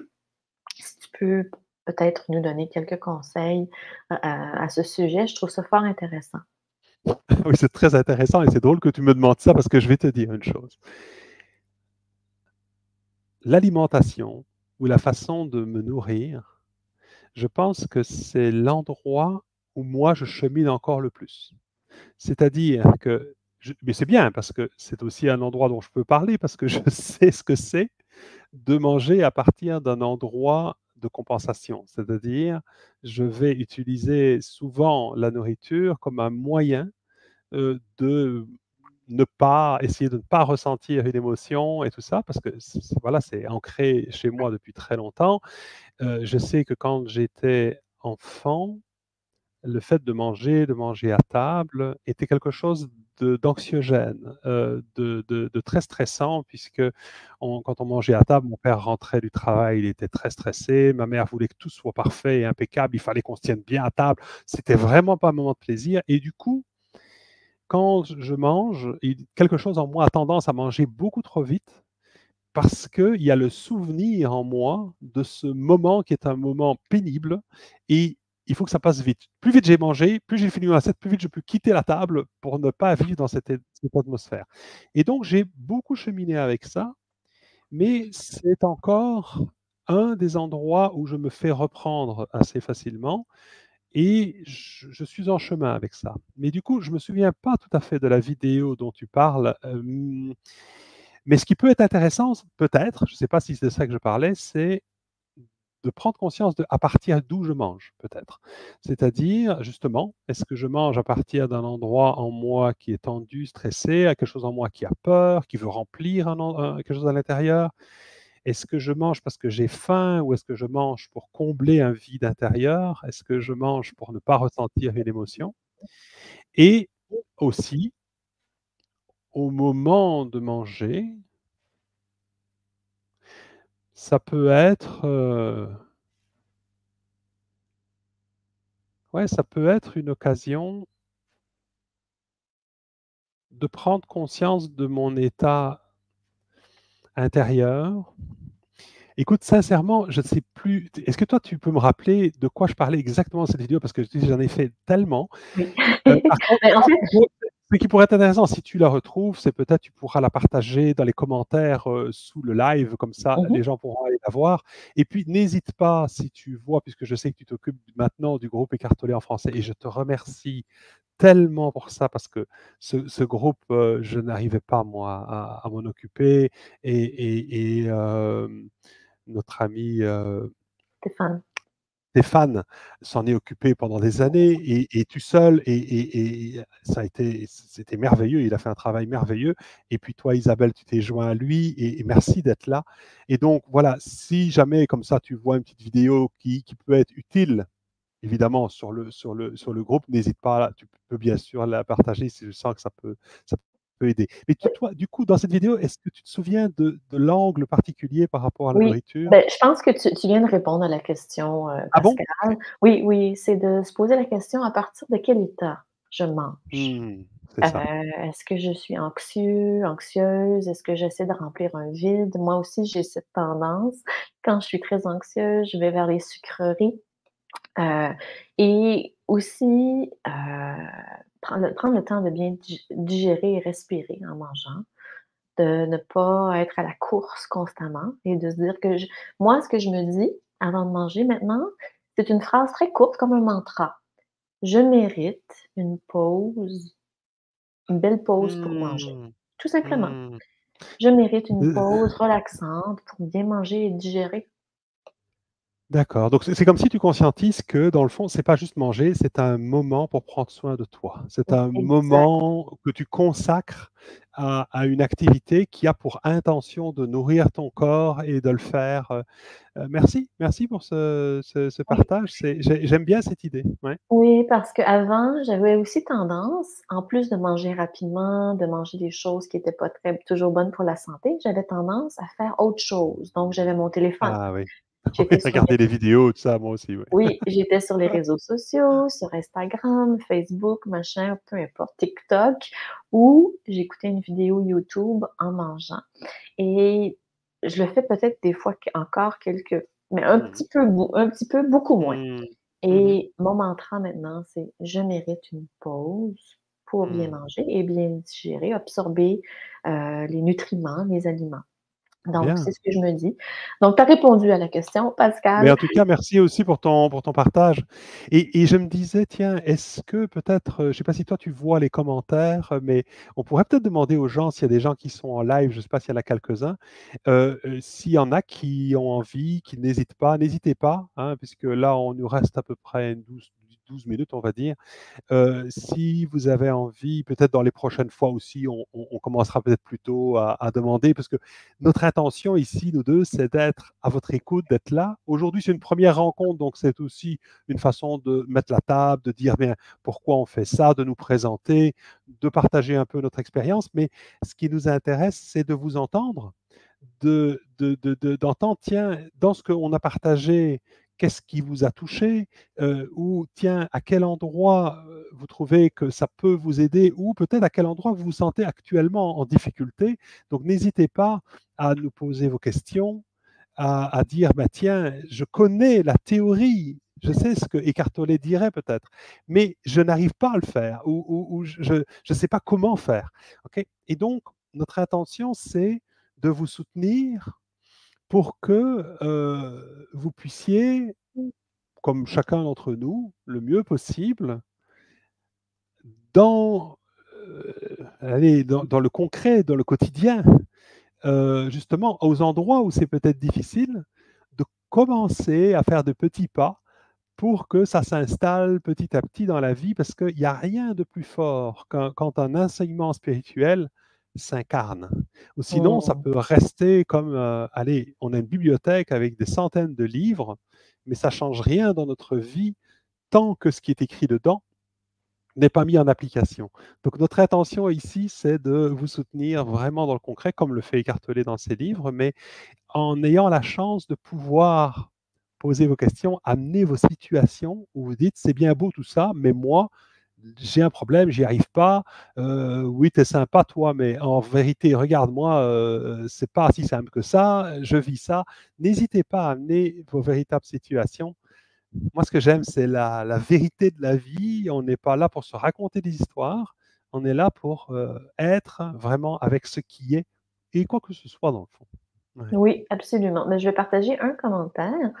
Je ne sais pas si vous le voyez, il y a quelqu'un ici qui dit: «Merci pour ce partage très inspirant pour moi». Malheureusement, on ne voit pas le nom de la personne, mais OK. on voit que c'était utile. Alors merci infiniment. Hmm. Merci de ce partage et n'hésitez pas si vous avez des questions pour Pascal ou pour moi. Ça va nous faire plaisir. Ah, attendez, on a quelqu'un Ah qui se bien! Voilà, là, il y a un présente. commentaire. Nous avons Alors, Myriam. vas-y, vas-y. J'ai retenu de mettre de la distance entre les malaises et le soi. Qui est ce je et le moi-même dans l'expression je ne suis plus moi-même? Mmh. Merci, merci Myriam. Et j'ai envie de te proposer quelque chose, Myriam. Tu parles de mettre de la distance entre les malaises et moi. Et soi, mais tu vois, moi et les malaises. J'ai envie de te proposer de remplacer distance par espace. C'est-à-dire, ça ressemble, hein, et c'est la même idée dans le fond, hein, c'est prendre du recul, mais plutôt que de mettre de la distance qui pourrait donner l'impression qu'on veut le repousser, faire de l'espace pour. Je ne sais pas si tu vois la différence. Et si je peux faire de l'espace pour, c'est-à-dire si je peux dire oui et permettre à quelque chose en moi qui se sent mal ou qui est douloureux d'être là, ça va forcément créer une distance. C'est en y faisant de l'espace. C'est-à-dire, si je le reconnais et que je le sens et que je laisse ça être là, je peux sentir la sensation et je peux vraiment élargir mon espace intérieur pour dire ça peut être totalement là. Alors tu vas voir que non seulement ça va pouvoir être là, mais que du coup tu vas commencer à sentir qu'il y a beaucoup d'espace autour. Voilà. Et, voilà, je ne suis plus C'est toujours la moi-même. même personne? Voilà. Ah, elle continue, ok. Oui, elle dit que c'est un potentiel elle le voit maintenant comme un potentiel de réalisation plutôt que de le Exactement, repousser. exactement. Ouais, merci Myriam, en tout cas. Merci pour ton partage. Alors, il y a... Merveilleux. On a une autre Ouais. personne qui dit: «Très heureuse de cette présentation. Malheureusement, j'ai manqué le début. Je vais l'écouter. Gratitude». Alors merci. Oui, Oui. automatiquement, il y aura le replay dès qu'on aura terminé. Donc, voilà, n'hésitez pas à le partager aussi, hein, si vous voyez que c'est utile pour vous, à partager ce live sur, voilà, sur vos pages, sur vos groupes et tout ça. Ça aidera peut-être d'autres personnes à se joindre à ce live aussi, ceux qui en ont besoin et à qui Oui. ça peut... On a une autre personne qui dit: «L'espace, un concept très approprié». Oui, Merveilleux. effectivement. Et ce qui est intéressant, c'est que ce que j'aime dans la phrase d'Écartelé, c'est quand il dit puis-je être l'espace pour cela. Mmh. Parce que je me souviens quelqu'un qui disait essayer d'être présent, c'est comme essayer d'être assis quand on est c'est comme essayer de s'asseoir quand on est déjà assis. C'est-à-dire essayer d'être présent, ça part toujours d'un endroit en soi qui ne se sent pas présent. Donc, puis-je être un espace pour cela? Être un espace où puis-je être présent pour cela, c'est la même chose. Puis-je être un espace pour cela? Puis-je être présent pour cela? C'est là que je reconnais que c'est moi qui suis présent. Moi en présence, on appelle ça chez nous en focusing, on appelle ça self in presence en anglais, le moi en présence, soi en présence. Puis-je être l'espace pour cela? Moi, puis-je être en présence pour cela, avec cela? Du coup, c'est pas comme si je devais être libre de ce qui est là, mais je peux être libre avec. C'est beaucoup plus puissant puisque je ne suis pas tributaire de ce qui est là et du fait que ce soit là ou pas. Je peux être libre avec, et peu importe dans quel état c'est. Hein? Voilà. Donc, merci pour C'est merveilleux. On a un autre Ouais, commentaire qui c'est vient génial. de... Je suis content. Merci de participer. Merci. Oui, malheureusement, on ne voit pas les noms de tous, mais c'est pas grave. Nous Non, avons ça ici viendra. quelqu'un qui dit merci, je suis arrivée par hasard sur votre première vidéo. Depuis plusieurs années, je lis des livres sur ce sujet et je me disais qu'il me manquait des explications pour mieux assimiler ces connaissances. Je suis présentement en pause car j'ai attrapé la COVID et j'en comprends mieux la raison d'être. Bon, et je vais vous suivre avec grand intérêt. Merveilleux. Donc, le fait de parler de notre grippe et nos petits bobos, je sais que quand on parle de notre propre parcours, ça aide toujours les autres parce qu'on n'est jamais seul à vivre des choses. Ah, absolument, absolument. Donc, merci de partager vos expériences. Parce que, quelle que soit votre expérience, même si vous dites, oh, c'est pas pertinent, amenez votre sujet. Parce que si vous parlez de vos difficultés, ça va nous permettre de vous proposer un chemin, une façon de le voir, de le vivre. Et ça va peut-être aider quelqu'un d'autre qui va peut-être entendre cette vidéo dans le replay demain ou après-demain. Et parce que vous avez parlé de ce sujet, comme toi tu l'as fait aujourd'hui, Isabelle, en parlant de la grippe, ben, voilà, maintenant, cette personne qui a le Covid, donc on va lui souhaiter un bon Covid et alors un bon moment d'intégration, d'assimilation de ses Repos. connaissances et de repos. Voilà, donc merci pour ce partage. Et donc, du coup aussi, n'hésitez pas à regarder de nouveau ce replay. Parce que parfois, ce qu'on a dit aujourd'hui, certaines choses vous en parlez, d'autres moins. Il est possible que si vous regardiez cette même vidéo dans un jour ou deux ou la semaine prochaine, eh bien, il y a certaines choses qu'on a dites aujourd'hui qui ne vous ont pas touché, mais qui vous toucheront plus tard. Donc, et ça se passe, comme dit Écartelé, au-delà des mots, au-delà de ce dont on a parlé. C'est vraiment, ça se passe à l'endroit à partir duquel nous en parlons, moi et Isabelle, et ça se passe au-delà de l'endroit à partir duquel vous nous écoutez. Ça se passe vraiment là où on se rejoint. C'est au-delà de vos circonstances de vie, au-delà de nos circonstances de vie, au-delà de vos émotions, de nos émotions, au-delà de vos pensées, de nos pensées. Ça se passe à partir de cet endroit où nous sommes nous, en présence, à cet endroit où on se relie, où on se rejoint, à l'endroit où on ne se distingue plus. Nous sommes tous différents, physiquement différents, émotionnellement différents, différents dans notre histoire, émotionnellement différents. À tous les endroits, nous sommes absolument uniques. Et en même temps, notre côté totalement unique à chacun existe, s'incarne dans un espace de présence qui est universel, à un endroit où entre Isabelle et moi et vous, il n'y a absolument aucune différence. Nous sommes un. Et donc, pour moi, c'est à cet endroit-là que j'ai envie d'attirer votre attention. Voyez-vous, et peu importe ce que l'on dit dans une rencontre comme celle-là, et donc, c'est important qu'on parle de ce que l'on vit dans notre vie terrestre, quand on parle de ce que l'on vit dans la vie de tous les jours, mais c'est pour intention de nous reconnaître, de nous éveiller à qui nous sommes avec tout ça et au-delà de tout ça. Donc, c'est-à-dire, on ne va pas opposer notre vie terrestre à une vie spirituelle comme si il fallait être perché, ce serait mieux que d'être dans notre vie de tous les jours. Pas du tout.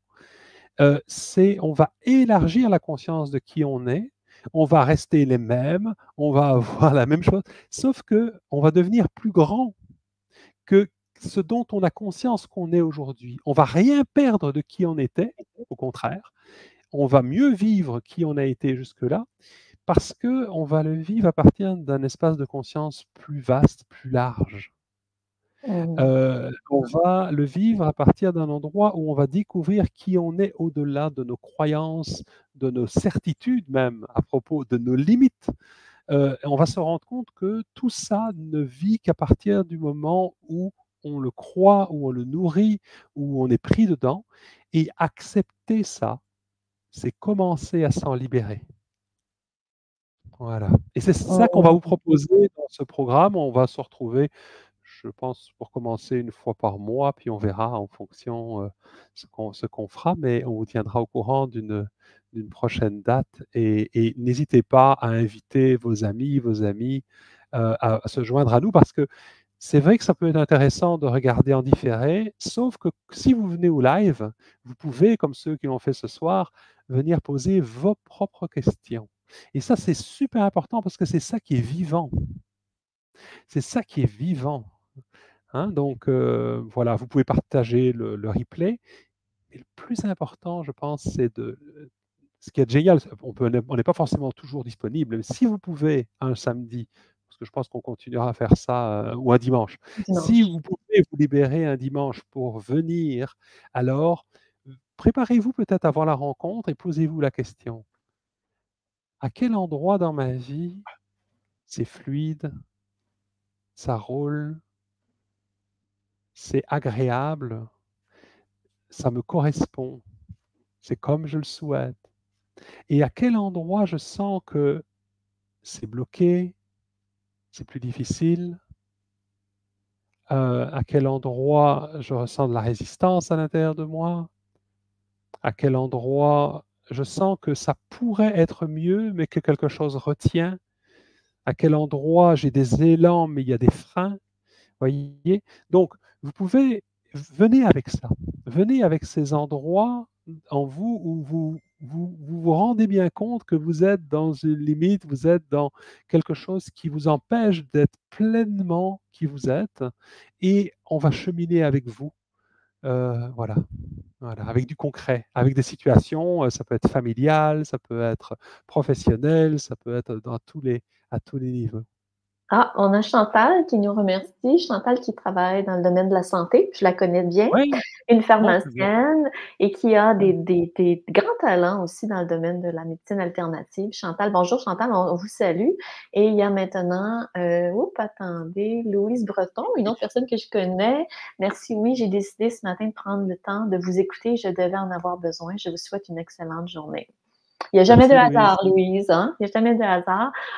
On pardon, on est toujours au bon moment, au bon endroit et comme le dit si bien Pascal, nous faisons qu'un, ça j'y crois fondamentalement. Nous sommes vraiment aussi interreliés dans cette période de grands changements planétaires et je pense qu'il n'y a jamais eu un moment plus important que maintenant pour se retrouver. Hein, avant, on allait à l'église, beaucoup d'entre nous, on y va moins. C'est important d'avoir un lieu de rencontre où on peut justement échanger, partager ce que l'on vit, trouver des solutions pratiques et je trouve que c'est l'endroit exceptionnel pour faire ça et de faire ça dans l'amour parce que c'est la seule énergie qui existe sur la Terre et c'est ce qu'on est en train, en fait, de débloquer, je crois, hein, Pascal? On est en train d'ouvrir Absolument, nos cœurs, les chakras du cœur s'ouvrent beaucoup et quand il y a des absolument. blocages, souvent, c'est nos peurs. La peur d'ouvrir Mmh. notre cœur, la peur de s'ouvrir à plus grand, la peur de s'ouvrir à sa créativité. Moi, je suis une passionnée de créativité, je donne des ateliers sur ça, d'écriture et moi, une de mes missions, c'est d'aider les gens à connecter avec leur véritable essence, Waouh! l'ayant moi-même, contré, comme tu expliquais si bien, Mmh. cet élan-là, je l'ai limité pendant longtemps et aujourd'hui, je souhaite être la personne qui ouvre le canal, qui aide les gens Mmh. à s'ouvrir à ce qu'ils sont venus faire dans cette vie-ci et justement, ça recrée de l'équilibre dans le corps. Alors, je trouve que tout ce qu'on a dit aujourd'hui est pertinent, tout est interrelié, la santé est interreliée à la création, à la créativité, à la joie et au plaisir. Et comme le dit si bien aussi un cours en miracle, notre seule mission dans la vie, c'est d'être en paix et d'être dans la joie. Et ça Bien, rejoint les enseignements d'Eckhart Tolle très bien parce que lui aussi, c'est ce qu'il enseigne. On ne peut pas être dans la joie quand on n'est pas ici, absolument, quand on n'est pas présent. Alors, absolument. je pense qu'on a un dernier commentaire. Oui, comment faire pour participer? Alors, Ah oui, c'est ça. elle dit: «Écoutez le replay d'abord», OK. Alors, car je suis tombée sur votre direct par hasard. Alors, en fait, ce direct, doit être partagé sur le groupe, Eckhart Tolle en français. Donc vous pouvez faire une recherche, sur ce groupe, Eckhart Tolle. Donc, peut-être on va l'écrire, je vais l'écrire, tiens, comme ça, C-K-H-A-R-T, Tolle en français. Voilà. Et donc, vous demandez à adhérer à ce groupe et automatiquement, vous serez informé dans ce groupe, dans les événements du groupe, de la prochaine rencontre, tout simplement. Et voilà. Et puis, vous pourrez alors venir poser vos questions. Et voilà. Ah, Raja nous a mis un petit message aussi pour clôturer. On va terminer là-dessus peut-être. Oui, Accueil, acceptance, présence et surtout pas de leçons. mmh, Discours fleuve, bah oui, et c'est ce qu'on essaye de faire et d'être vraiment dans le concret et dans l'humilité aussi, d'être des humains comme tous, hein, et d'apprendre au travers de ce qu'on vit tous les jours. On va continuer comme ça. Donc merci beaucoup. Merci merci. beaucoup à toutes, à tous pour votre présence, pour votre écoute, pour votre participation. Merci pour vos questions et on va grandir ensemble dans cette intention. C'était la première. Donc mettez-nous des messages aussi, peut-être en dessous des replays si vous en souhaitez d'autres. Si vous avez des idées de thèmes, peut-être, vous dites tiens, j'aimerais qu'on aborde ceci ou cela. On en tiendra compte, peut-être. On ne va pas forcément mettre de thème pour les rencontres parce qu'on a envie de rester dans l'instant et aller avec ce qui vient. Mais peut-être que quand même, voilà, si vous voulez qu'on aborde un thème, le mieux c'est de venir au live et de venir avec votre thème, votre situation de vie, ce que vous vivez. Et comme ça, on va pouvoir. L'énergie sera toujours beaucoup plus puissante si vous venez avec votre thème et que vous l'apportez que si vous nous l'envoyez par message et qu'on l'amène comme ça en différé. C'est toujours mieux. Donc voilà, je vous conseille de venir avec vos envies de partage dans les lives en fait. Voilà. Ouais. Merveilleux. Merci beaucoup Pascal, merci pour tout. Merci et merci beaucoup Isabelle, je veux te remercier pour cette opportunité, c'est toi qui m'as contacté pour me proposer de faire ça. C'est drôle parce que pour l'instant, moi, je ne fais plus aucune activité, j'ai rien à proposer vraiment, mais j'ai ressenti tout de suite l'élan de dire oui parce que je suis enfin, très en lien avec tous les gens qui font ce chemin. Je sais ce que c'est, je sais comment c'est pas facile, parfois comment on peut se sentir très seul parce que même les gens les plus proches de nous ne sont pas forcément à cet endroit-là. Et du coup, d'être dans ce groupe, comme tu disais, ça peut être aidant, soutenant, et on peut avoir un sentiment d'être un peu dans une petite famille qui chemine ensemble et qui se soutient dans les chemins pas à pas là, que l'on fait vers soi. Ouais, voilà. Ouais, absolument et j'aimerais, en dernier lieu, remercier notre ami Stéphane aussi pour Ah oui, son, attention merveilleux et travail qu'il a fait. son merveilleux travail qu'il fait, qu'il continue de faire Et qui au continue à quotidien. faire Stéphane Ah oui, Chartier, oui. oui. Mm. Stéphane Chartier qui est passionné d'Eckhart Tolle, qui le dit haut et fort qu'il a changé sa vie et qui souhaite faire la même chose pour les autres. Et Merci Stéphane. peut-être qu'un jour, il se joindra à nous, hein, un jour, s'il a envie. On verra. On J'ai verra. essayé. Ah, On verra. Il y a Gisèle qui dit merci. Gisèle Richer. Bonjour Voilà. Gisèle. Merci Merci à vous. Gisèle. Merci à toutes, à tous. À bientôt. Au plaisir de vous retrouver. Au revoir.